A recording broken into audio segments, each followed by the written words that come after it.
Presentación final de historia del arte y el diseño, actividad número 4. Entonces empezamos por la prehistoria, que es desde el 40.000 hasta el 3000 a.C. con la aparición de la escritura. Se divide en la edad de piedra y la edad de los metales. En la edad de piedra tenemos el paleolítico, el neolítico y el mesolítico. Fundamentalmente, y la característica más principal es el paso de una sociedad nómada a una sociedad sedentaria, la aparición de la pintura rupestre, la escultura, el uso o la construcción más bien de estructuras megalíticas, sobre todo en el neolítico y en la edad de los metales, entre el cobre, el bronce y el hierro, fundamentalmente la construcción de armas y la aleación de los diferentes tipos de metales que habían en esa época. Luego la edad antigua, que es como donde aparecen las primeras civilizaciones. En Egipto tenemos el arte funerario y todo lo que tiene que ver como con la arquitectura funeraria y el dominio de la matemática y de la geometría. En América tenemos todo lo que tiene que ver como con la relación entre el arte, la arquitectura y la astronomía, fundamentalmente. Y en Mesopotamia la aparición de la escritura cuneiforme, el uso de tablillas, digamos que diferentes escritos, manuscritos, códices, en fin.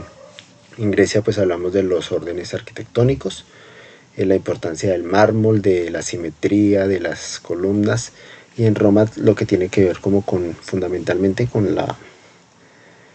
la organización de la ciudad, con el urbanismo, con la creación de puentes, de acueductos, y pues cómo servía esto de propaganda para fomentar el Imperio Romano. Luego en la clásica Edad Media, en un contexto de cruzadas, de jerarquización de la sociedad, de clases sociales, en fin, consolidación de la monarquía, surgieron dos estilos fundamentalmente, el románico y el gótico. El románico con una construcción más en horizontalidad, con uso de bóvedas de cañón, con uso de arco, con el uso del arco de medio punto, con poca entrada de luz, con muros muy anchos, hacía que las construcciones se vieran muy robustas. En cambio el gótico fue al revés, fue hacia lo vertical, con el uso de la bóveda de crucería, con el arco del medio punto y con el uso de contrafuertes y arbotantes, lo que permitió la verticalidad, la entrada de mucha más luz, el uso de vitrales, el uso de rosetones, en fin. Por el otro lado pues ya seguimos con la edad moderna y contemporánea, la edad moderna, donde está el renacimiento, la reforma, la contrarreforma de la Iglesia Católica, el movimiento humanista, donde en estos diferentes movimientos como el barroco, el rococó, el neoclasicismo, el romanticismo, era una sociedad que dejaba de girar en torno a Dios para girar en torno al hombre, influenciada fundamentalmente por la Revolución Francesa, por la Revolución Industrial y por la Ilustración más bien, donde se buscaban, por ejemplo en el barroco se buscaban formas asimétricas, tratando de romper un poco con lo que era fundamentalmente algunas cosas de la edad clásica y de la edad media. Se buscaba, por ejemplo, en el Renacimiento la perspectiva, en la escultura, por ejemplo, se creó el David de Miguel Ángel. En el romanticismo se marcó más bien por el fracaso de la revolución industrial y de la ilustración.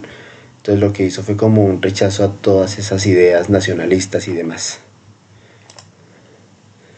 En la edad contemporánea pues ya tenemos varios movimientos, que es desde 1800 hasta la actualidad, donde se observa una transformación política, una transformación económica y social.